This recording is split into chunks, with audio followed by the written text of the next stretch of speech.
Hello everyone, welcome to Editorial Insights, where we help you improve your vocabulary and comprehension skills with the help of editorials, which we discuss from Monday to Friday at 10 a.m.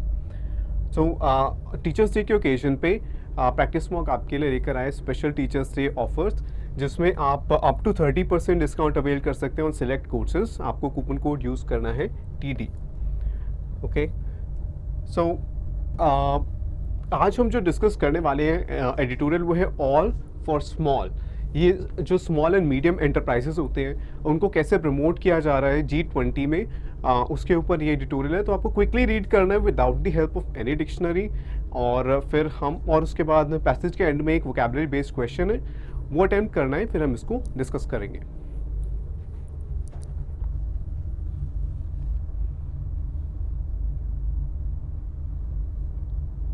Next,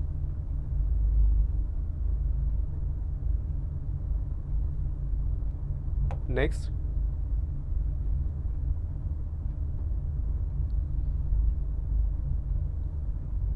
next,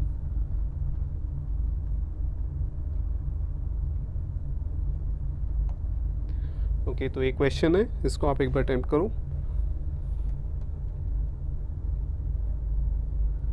alright, तो I hope आपने question attempt किया है। तो start करते हैं, ठीक है। तो trade and investment ministers of the G20 nations representing 80% of the world's output, 3/4 of trade flows and 3/5 of the population concluded their deliberations under India's presidency of the bloc last week। तो अभी G20 के under different meetings हुई हैं, जिसमें जो 20 countries हैं, member countries G20 के, तो उनके डिफरेंट मिनिस्टर्स, जैसे कि ट्रेड एंड इन्वेस्टमेंट मिनिस्टर्स हैं, उनकी मीटिंग्स हुई हैं। टूरिज्म मिनिस्टर्स हैं, उनकी मीटिंग्स हुई हैं। हेल्थ मिनिस्टर्स की मीटिंग हुई है, फॉरेन मिनिस्टर्स की मीटिंग, तो सबकी अलग अलग मीटिंग्स हुई हैं।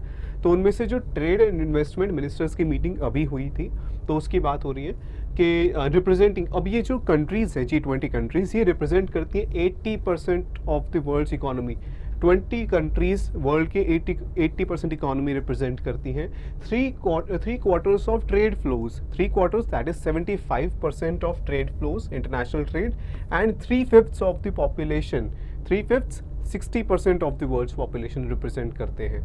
तो वो ये बताया हमें कि G20 कितना इम्पोर्टेंट ग्रुप है, और फिर कि ये जो इन्वेस्टमेंट और ट्रेड एंड इन्वेस्टमेंट मिनिस्टर्स की जो समिट थी, जो मीटिंग थी, वो कंक्लूड हुई, दैट मीन्स इट एंडेड और कंक्लूडेड देयर डेलिब्रेशंस। जब हम बहुत डीपली किसी चीज़ को डिस्कस करते हैं, बहुत ध्यान से, carefully and in depth discussions होते हैं, तो वहाँ हम डेलिब्रेशंस भी कहते हैं। तो जो वो डिस्कशंस थे वो ख़त्म हुए under India's presidency of the block. India के पास प्रेसिडेंसी है अभी G20 की, और इंडिया ही होस्ट कर रहा है उसकी समिट भी। तो ब्लॉक क्या होता है? G20 ब्लॉक अगर हम कहें तो BLOC के नहीं है, BLOC है। और ब्लॉक क्या होता है? एक ग्रुप ऑफ कंट्रीज़ जिनका एक कोई कॉमन इंटरेस्ट होता है। तो यहाँ पर इकोनॉमिक कोऑपरेशन जो है फोकस है G20 कंट्रीज़ का। अ कॉम्प्रिहेंसिव कम्युनिके, कॉम्प्रिहेंसिव होता है जो वाइड रेंज ऑफ टॉपिक्स को कवर करता है। तो एक कॉम्प्रिहेंसिव कम्युनिके इस कम्युनिकेशन से आप इसको रिलेट कर सकते हो।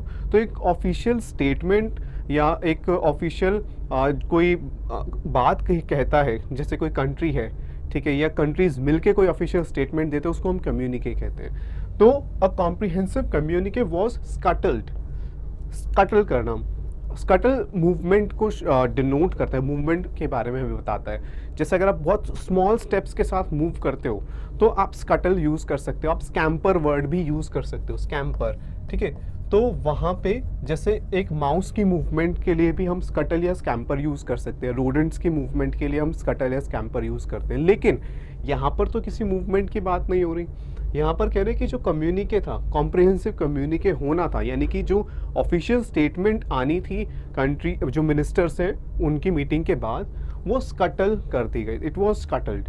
तो जब हम किसी इवेंट को, किसी स्टेटमेंट को जब हम जानबूझ कर यानी डेलिबरेटली हम उसको नहीं करते, या हम उसे सक्सेसफुल नहीं होने देना चाहते या एग्जीक्यूट नहीं करते, तो वहाँ पर हम स्कटल वर्ड यूज़ करते हैं। तो यानी यहाँ पर वो जो कॉम्प्रिहेंसिव जो स्टेटमेंट आनी थी वो नहीं दी गई, ठीक है, इट वॉज कटल्ड।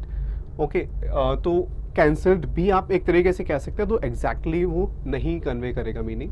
तो वो scuttled as China and Russia blocked a reference to geopolitical issues. अब ग्रुप है तो सब कंट्रीज हर चीज़ पर एग्री नहीं करती, तो कुछ कंट्रीज चाहती थी कि जो ये जॉइंट स्टेटमेंट हो यहाँ पर यूक्रेन वॉर के बारे में, यूक्रेन कॉन्फ्लिक्ट के बारे में भी कुछ रेफरेंस दिया जाए, कुछ स्टेटमेंट दी जाए। लेकिन चाइना और रशिया जो है उन्होंने ये ब्लॉक कर दिया, उन्होंने वो एग्री नहीं कर रहे थे इससे, ठीक है। अराइजिंग मतलब कमिंग फ्रॉम, तो जो जियोपॉलिटिकल इश्यूज हैं ग्लोबल लेवल पे, जो इश्यूज आए हैं यूक्रेन वॉर के स्टार्ट होने के बाद, तो उसको रेफर करना चाह रही थी कुछ कंट्रीज, पर रशिया और चाइना ने वो ब्लॉक कर दिया, ठीक है। As has been the case since last year's G20 Bali summit. तो बाली यानी इंडोनेशिया में लास्ट ईयर जो समिट हुई थी वहाँ पर भी ऐसा ही हुआ था, जहाँ पर चाइना और रशिया ने जो है ब्लॉक कर दिया था एक जॉइंट कम्युनिके, क्योंकि वो नहीं चाहते थे कि कोई भी रेफरेंस दिया जाए रशिया यूक्रेन कॉन्फ्लिक्ट का। Yet amid flailing prospects for global trade and investment in the near term, the G20 nations did agree to take joint actions to reaffirm the world's faith in cross-border commerce and investment flows as a route to prosperity and growth for all। अब यहाँ पर कहा जा रहा है कि although एक joint statement नहीं दी गई, लेकिन क्या हुआ, अब जो ग्लोबल ट्रेड है इन्वेस्टमेंट, आपको पता होगा कि ग्लोबल जो इकोनॉमी है वो इतनी तेज़ी से ग्रो नहीं कर रही, इंडिया एक आउटलायर है, यानी कि इंडिया जो है वो बाकी कंट्रीज से ज़्यादा तेज़ी से ग्रो कर रहा है, तो इंडिया एक एक्सेप्शन है। लेकिन अगर हम जनरली देखें तो world trade, world investment overall जो है वो कम हो रही है। तो फ्लेलिंग प्रॉस्पेक्ट्स, फेलिंग नहीं है, फ्लेलिंग है, ध्यान से देखना है, फ्लेलिंग। तो जैसे जब कोई इंसान डूब रहा होता है तो वो अपनी आर्म बहुत तेज़ी से मूव करता है, अपने हाथ बहुत तेज़ी से मूव करता है अपने आप को बचाने के लिए, तो वो अनकंट्रोल्ड मूवमेंट को हम फ्लेल कह सकते हैं, फ्लेलिंग, ठीक है। लेकिन यहाँ पर तो वो कोई डूबने की बात नहीं हो रही, कोई अनकंट्रोल्ड मूवमेंट की बात नहीं हो रही, यहाँ पर बात हो रही है स्ट्रगल करने की, ठीक है। तो यहाँ पर हम, इसका मीनिंग है यहाँ पर स्ट्रगलिंग। तो जो प्रॉस्पेक्ट्स हैं एक तरह से कि इतने अच्छे प्रॉस्पेक्ट्स नहीं हैं, हम प्रॉस्पेक्ट्स पहले हम कवर कर चुके हैं।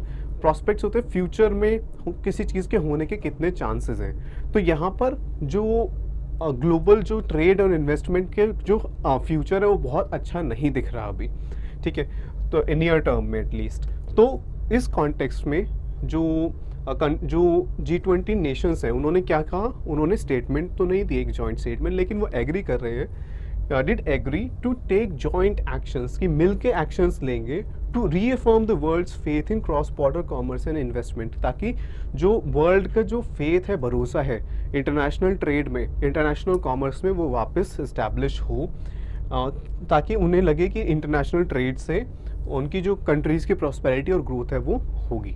तो वापस इंटरनेशनल ट्रेड पर भरोसा दिलाने के लिए वो एक्शंस लेंगे। The government counted 5 concrete and action oriented deliverables from the meet, okay, including a dialogue on global standards to bridge regulatory divergences across countries। तो यहाँ पर बात हो रही है 5 concrete and action oriented deliverables। Concrete क्या होता है, जिससे ब्रिजेस बनते हैं, जिससे घर बनते हैं, ठीक है, कॉन्क्रीट। लेकिन यहाँ पर क्या मीनिंग कन्वे किया जा रहा है, concrete and action oriented deliverables. तो पहले डिलीवरेबल्स देखते हैं कि कोई भी आप प्रोसेस करते हो और उसके बाद क्या आउटकम आता है, आप क्या प्रोवाइड कर सकते हो, क्या डिलीवर कर सकते हो। तो इस समिट में जब सब पूरा डिस्कशन हो रहा है, उस सब जैसे जो मीटिंग हुई अभी जो ट्रेड एंड इन्वेस्टमेंट मिनिस्टर्स की मीटिंग थी, तो वहाँ से हम क्या अचीव कर सकते हैं, क्या आउटकम हो सकता है, तो उसकी रिस्पॉन्सिबिलिटी जो प्रेसिडेंसी जिसके पास होती है उसकी होती है। तो यहाँ इंडिया की रिस्पॉन्सिबिलिटी है कि इंडिया चाहता है कि कोई आउटकम हो, कोई गोल्स जो हम अचीव कर पाएँ, तो कैसे आउटकम्स हो, कॉन्क्रीट यानी रियल आउटकम्स जो हम अचीव कर सके। कई बार ऐसा होता है कि हम अनरियलिस्टिक गोल्स रख लेते हैं या अनरियलिस्टिक एक्सपेक्टेशंस रख लेते हैं। कॉन्क्रीट होगा जो रियल है, ओके। तो और डिलीवरेबल्स हमने देख लिया। From the meet including a dialogue on global standards to bridge regulatory divergences. अच्छा, ब्रिज द गैप हमने फ्रेज पढ़ा था, यानी कि जो गैप है, जो डिफरेंस है, उसको ख़त्म करना, ब्रिज द गैप। यहाँ पर ब्रिज द डाइवर्जेंसेस लिखा है। डाइवर्जेंस, कन्वर्जेंस क्या होता है? जब चीज़ें, कोई भी दो चीज़ें आप अपने पास में आ रही हैं, एंड डाइवर्जेंस से क्या होगा कि वो दूर जा रही हैं। तो डाइवर्जेंस इन अक्रॉस कंट्रीज़, यानी जो कंट्रीज़ में डिफरेंसेस हैं, अलग अलग रेगुलेटरी बॉडीज़ हैं हर कंट्रीज़ के अंदर। अगर हम बैंकिंग सिस्टम की बात करें, या फिर अगर हम मेडिकल जो है सेक्टर की बात करें, तो हर कंट्री में अपने अलग रेगुलेटरी बॉडीज़ हैं जिनके अपने अलग रूल्स हैं। तो वो डाइवर्जेंट है, यानी कि बहुत ज़्यादा डिफरेंट रूल्स हैं। तो वहाँ पर उन डिफरेंसेस को कम करने की बात हो रही है, ठीक है, ताकि ग्लोबल स्टैंडर्ड्स बनाए जा सके, कॉमन स्टैंडर्ड्स हों, okay, across countries, and a compendium on best practices for mutual recognition of qualifications for professional services. और ये कि एक कंपेंडियम, यानी कि एक कलेक्शन ऑन बेस्ट प्रैक्टिसेस, कि क्या हमारे क्या रूल्स, क्या गाइडलाइंस हमें फॉलो करनी चाहिए, ताकि हम एक दूसरे के कंट्रीज़ में प्रोफेशनल सर्विसेज को हम रिकग्नाइज़ कर पाएँ, यानी मान्यता दे पाएँ। अभी क्या होता है कि एक कंट्री में एक अलग एजुकेशन सिस्टम है, दूसरी कंट्री में डिफरेंट एजुकेशन सिस्टम है, अलग अलग लेवल्स ऑफ क्वालिफिकेशन होते हैं। या कि आपको अगर मेडिकल प्रैक्टिस करनी है तो ये एग्ज़ाम आपको क्लियर करने होते हैं, दूसरी कंट्री में कोई दूसरा स्टैंडर्ड होता है। तो एक कंट्री से दूसरी कंट्री में जो प्रोफेशनल्स हैं वो नहीं वर्क कर पाते। तो अगर हम रिकग्नाइज़ करेंगे एक दूसरे के जो एजुकेशनल क्वालिफिकेशंस हैं, तो फिर प्रोफेशनल सर्विसेज जैसे कि मेडिसिन, लॉ, नर्सिंग, तो जो लोग हैं वो दूसरी कंट्रीज़ में भी वर्क कर पाएंगे। Asserting that the trade track outcomes were the most significant so far in the G20 parleys, Commerce and Industry Minister Piyush Goyal highlighted the other three deliverables as new elements that hold importance for India. अब यहाँ पर trade track outcomes की बात हो रही है। यहाँ जब ये डिस्कशंस होती हैं ऐसे बड़े इंटरनेशनल फोरा में, ठीक है, फोरम का प्लूरल होता है फोरा। तो जैसे यहाँ पर हम G20 की बात कर रहे हैं, तो यहाँ पर डिफरेंट लेवल पर मीटिंग्स होती हैं, टॉक्स होती हैं। तो जैसे अगर टूरिज़्म की बात करें तो टूरिज़्म ट्रैक, या अगर हम कह रहे हैं कि इन कॉमर्स ट्रैक की बात, ट्रेड ट्रैक की बात, यानी कि ट्रेड से रिलेटेड जो डिस्कशंस हो रहे हैं, okay, trade outcomes were the most significant. तो अभी तक जितने भी मीटिंग हुई है उसमें जो ट्रेड को लेकर मीटिंग हुई है वो सबसे ज़्यादा सिग्निफिकेंट, सबसे ज़्यादा इंपॉर्टेंट रहे हैं सो फार in the G20 Parle's. Parle, हम बिस्किट की बात नहीं कर रहे हैं, PARLEY है ये, ठीक है, पार्लेज। तो जब आप डिस्कशन करते हो, नेगोशिएशन करते हो, ठीक है, आप अपनी कुछ शर्तें रखते हो, आपके जो सामने पर्सन है वो अपने कुछ शर्तें रखता है, फिर नेगोशिएशन होती है एक एग्रीमेंट पर पहुंचने के लिए। तो उन्हें हम क्या कहते हैं? नेगोशिएशन कहते हैं, हम पार्ले भी कह सकते हैं। तो दो एनिमीज़ जब पार्ले कर रहे हैं, यानी कि कोई जो फर्स्ट कंट्री है, ठीक है, वो अपने कुछ डिमांड्स रखती है, दूसरी कंट्री कुछ डिमांड से एग्री कर सकती है, कुछ से नहीं कर सकती, वो अपनी डिमांड्स रखेंगे। इस तरह पार्ले वर्क करता है, नेगोशिएशन वर्क करते हैं। तो यहाँ पर G20 नेगोशिएशंस की बात हो रही है। Commerce and industry minister Piyush Goyal highlighted the other 3 deliverables, और अभी हमने डिलीवरेबल्स देखे थे कि क्या आउटकम्स हो सकते हैं, तो और 3 आउटकम्स की बात कर रहे हैं as new elements that hold importance for India. तो जो जिन पे इंडिया फोकस कर रहा है, जिन डिलीवरेबल्स पे, वो इंडिया के लिए बहुत इंपॉर्टेंट हैं। क्या क्या कौन से डिलीवरेबल्स की बात हो रही है? A generic framework to map global value chains. Generic यानी कि जनरल फ्रेमवर्क, स्पेसिफिक का ऑपोजिट, ठीक है, जेनेरिक का ऑपोजिट होता है स्पेसिफिक। तो जेनेरिक जनरल फ्रेमवर्क की बात हो रही है। अब फ्रेमवर्क एक सपोर्टिंग स्ट्रक्चर कह सकते हैं, ठीक है, जिसके ऊपर कोई चीज़ हम बेस करेंगे। तो यहाँ पर generic framework to map global value chains. पहले हम समझते हैं वैल्यू चेन्स क्या होते हैं। आप कोई प्रोडक्ट मैन्युफैक्चर करते हो तो उसमें बहुत सारे स्टेप्स इन्वॉल्व होते हैं। उनमें से कुछ स्टेप्स हैं जैसे रॉ मटेरियल ऑब्टेन करना, ठीक है, फिर एक डिफरेंट स्टेजेस ऑफ मैन्युफैक्चरिंग होते हैं, उसके बाद ट्रांसपोर्टेशन होते हैं, लॉजिस्टिक्स, ठीक है, मार्केटिंग हो गया, फिर आप एंड कंज्यूमर तक आप प्रोडक्ट पहुंचाते हो। तो बहुत सारे डिफरेंट स्टेप्स इन्वॉल्व होते हैं। तो हम उसमें हर स्टेप पे वैल्यू एडिशन होता जाता है प्रोडक्ट में। तो इन वैल्यू चेन्स की जब हम बात कर रहे हैं तो ऐसा नहीं है कि हर एक जो प्रोडक्ट है वो किसी भी एक कंट्री में बनता है। जैसे अभी कोविड के टाइम पे आपने सुना होगा कि जो सप्लाई चेन्स डिसरप्ट हो गई थी, क्योंकि कोई जैसे लार्ज कंपनीज़ हैं, फॉर एग्जांपल अगर कोई लार्ज फ़ोन मेकर है या फिर एक लैपटॉप्स मैन्युफैक्चर करते हैं कंपनी, तो हो सकता है उसके कुछ प्रोडक्ट्स चाइना में बनते हों, कुछ ताइवान में बनते हों, ठीक है, और फिर तीसरी कंट्री में वो असेंबल होते हो। तो ये क्या हो गया, ये हो गए global value chains.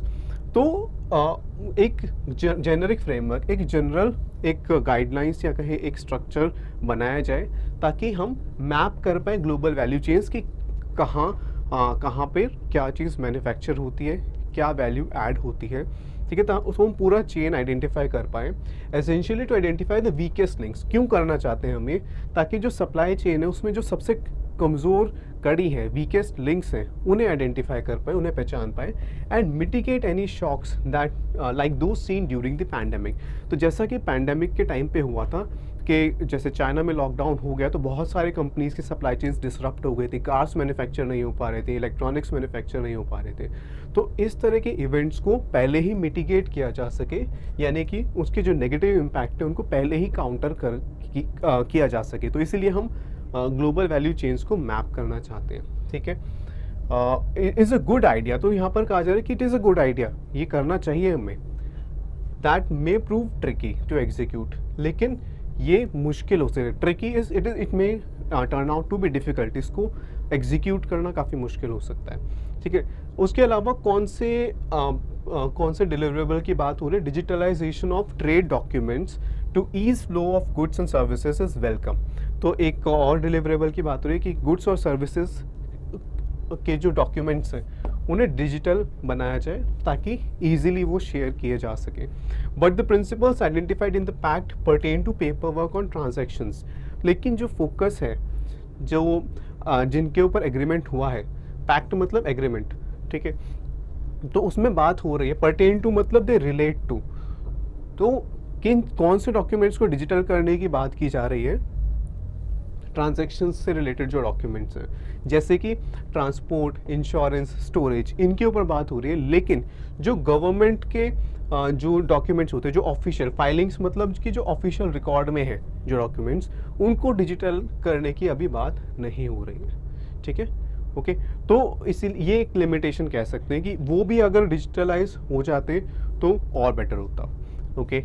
What has been coined as the Jaipur call for action to enhance micro, small and medium enterprises access to information may yield quicker and more tangible results।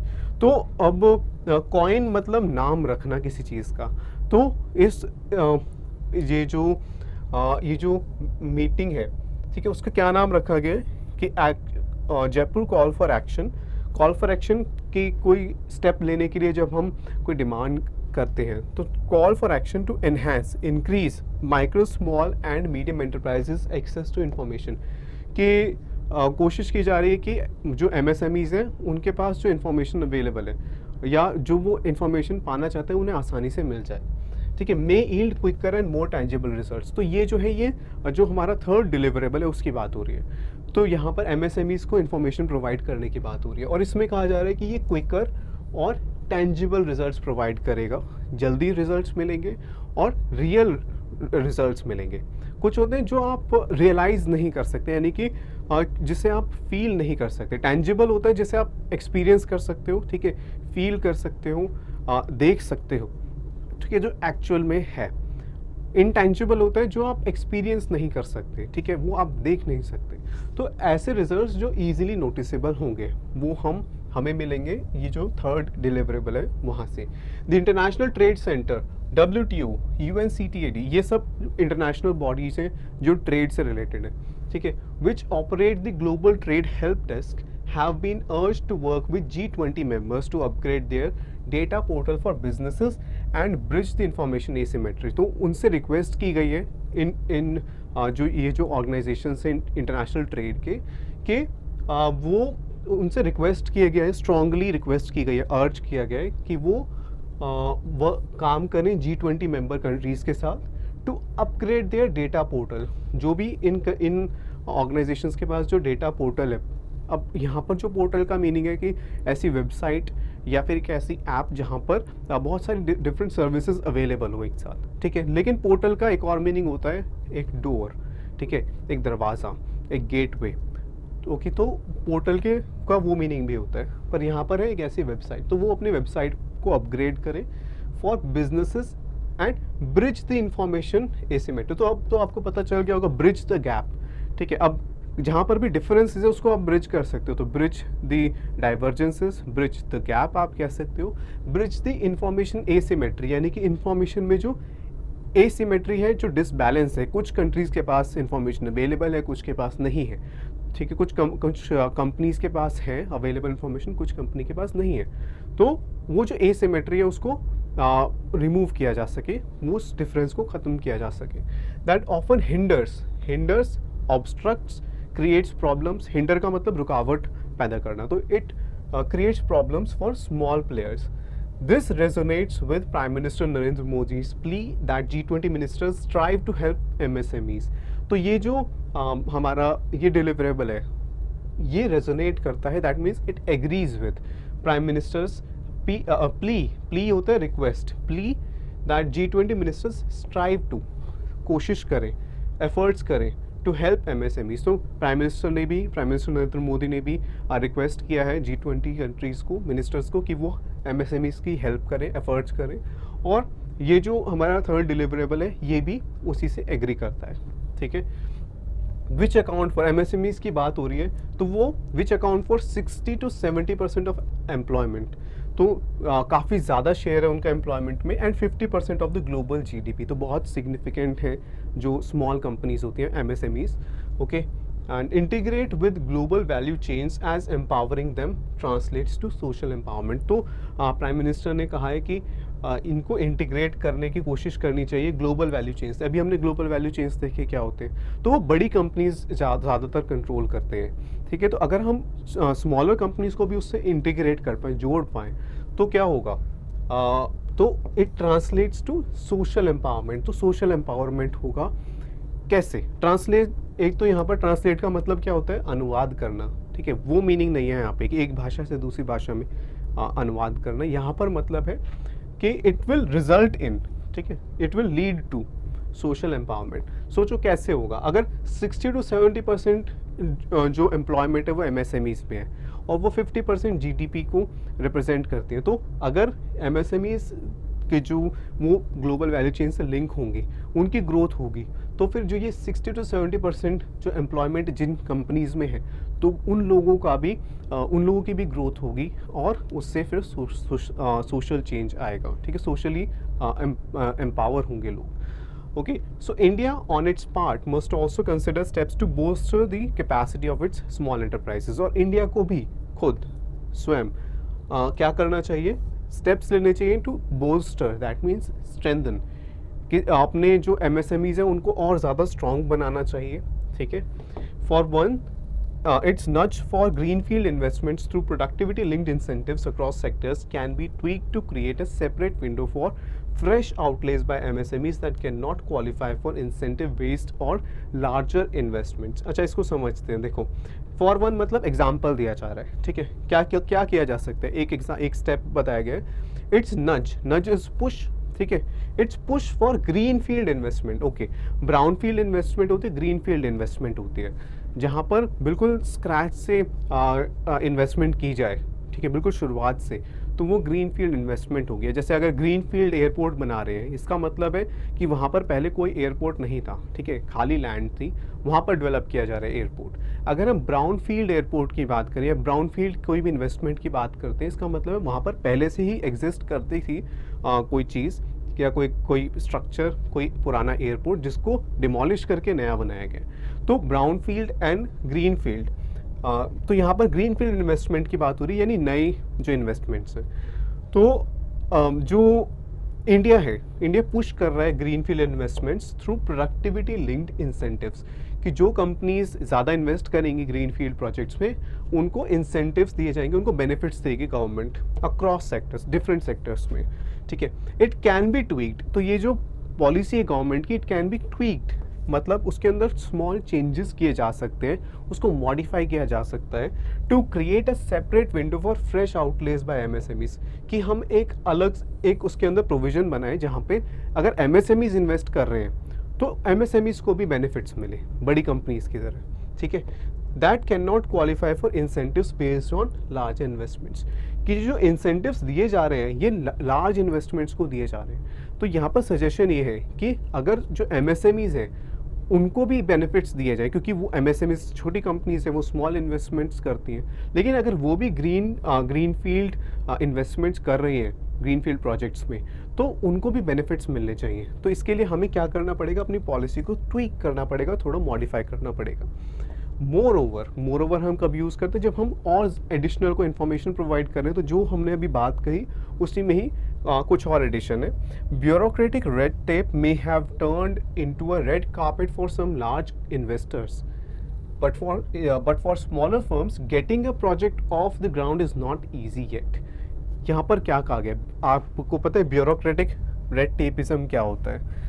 Bureaucracy as जो government officials होते हैं, तो होते हैं हमारा legislature, ठीक है, लेकिन जो या एग्जीक्यूटिव जो गवर्नमेंट होती है, लेकिन सारा काम जो गवर्नमेंट नहीं करती, या जो इलेक्टेड जो हमारे रिप्रेजेंटेटिव वो सब काम नहीं करते। कि ऐसा नहीं है कि जो हमारे मिनिस्टर ऑफ कॉमर्स हैं तो वो सब कुछ वही ओवरसी करते हैं, पर वो हर एक लेवल पे डिफरेंट गवर्नमेंट ऑफिशियल्स होते हैं जो काम करते हैं, ठीक है, एग्जीक्यूट करते हैं गवर्नमेंट की पॉलिसीज़ को, तो वो ब्यूरोक्रेसी है। तो कई बार क्या होता है कि ब्यूरोक्रेटिक रेड टेप कहा जाता है जब ब्यूरोक्रेसी इतना स्लो वर्क करती है, गवर्नमेंट ऑफिशियल्स या गवर्नमेंट मशीनरी इतना स्लो वर्क करती है कि इन्वेस्टमेंट्स नहीं हो पाती। तो पहले क्या होता था, रेड टेपिज्म कहा जाता था कि गवर्नमेंट जैसे लाइसेंसेस इश्यूज़ करने में बहुत टाइम लगा रही है, ठीक है, और फिर बहुत सारे रेगुलेशंस हैं जिसकी वजह से लोग बिजनेस स्टार्ट नहीं कर पा रहे, तो उसे रेड टेपिज्म कहा जाता था। तो पहले से क्या चेंज आया है कि पहले रेड टेपिज्म होता था, अब वो रेड कारपेट बन गया है कि जो गवर्नमेंट पॉलिसीज़ हैं वो बिजनेसेस को रोकने के बजाय बिजनेसेस को प्रमोट कर रही हैं, लार्ज इन्वेस्टमेंट्स को प्रमोट कर रही हैं, और जो कंपनीज इन्वेस्ट कर रही हैं उनको और इंसेंटिव्स प्रोवाइड किए जा रहे हैं, ठीक है। तो ये लार्ज इन्वेस्टर्स के लिए तो जो रेड टेप थी वो किस में चेंज हो गई, रेड कारपेट में वेलकम किया जा रहा है लार्ज कंपनीज को। लेकिन जो स्मॉलर कंपनीज हैं, getting a project off the ground मतलब स्टार्ट करना, तो अभी भी स्मॉल कंपनीज के लिए अपने प्रोजेक्ट को स्टार्ट करना अभी भी मुश्किल है, it is not easy yet, ठीक है। तो लार्ज कंपनीज के लिए तो हमने ईज़ कर दिया बिजनेस, लेकिन स्मॉलर कंपनीज के लिए भी ईज़ करना ज़रूरी है। तो ये यहाँ पर जो है सजेशन दिया गया है, ठीक है। तो हमने ये एडिटोरियल देखा आज का। अब आपने ये क्वेश्चन अटेम्प्ट किया होगा, तो हमें क्लोजेस्ट मीनिंग बताना है टैंजिबल का, ठीक है। हमने अभी देखा था टैंजिबल आउटकम्स, यानी जो रियल हैं, जिन्हें हम अचीव कर सकते हैं, ओके। अब यहाँ पर कंटेंशियस, ऐसा जिसके ऊपर कोई विवाद हो, ठीक है, जिसके ऊपर विवाद, तो कंटेंशियस तो नहीं होगा। प्रेस्टिजियस, जिसकी बहुत ज़्यादा रिस्पेक्ट हो, ठीक है, तो प्रेस्टिजियस, और यहाँ पर ये रियल, तो वो तो नहीं है। कॉन्क्रीट, इसी पैसेज में हमने मीनिंग देखा था कॉन्क्रीट, देखो यहाँ पर हमने देखा था कॉन्क्रीट 5 कॉन्क्रीट डिलीवरेबल्स, ठीक है, concrete and action oriented deliverables. तो कॉन्क्रीट मतलब रियल डिलीवरेबल्स जो अचीव किए जा सकते हैं। तो टेंजिबल का जो क्लोजेस्ट मीनिंग है वो कॉन्क्रीट प्रोवाइड करता है।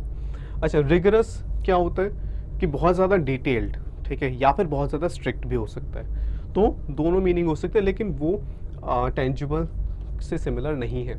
फेसेट होता है जैसे कि किसी भी चीज़ के वो फीचर्स हम बताते हैं अलग अलग, दैट्स फेसेट, तो ये भी मीनिंग नहीं है। तो यहाँ पे हमने ये सब वर्ड्स हमने वो कैप में कवर किए हैं। कॉन्क्रीट तो हमने ये मीनिंग इसी पैसेज में देखा, इसी पैसेज में ही देखो टैंजिबल भी गिवन था और कॉन्क्रीट भी गिवन था, और दोनों सिमिलर दोनों के मीनिंग्स हैं इस पैसेज में, ओके। और ये बाकी वर्ड्स हमने पहले कवर किए हैं एडिटोरियल्स में प्रीवियसली, ओके।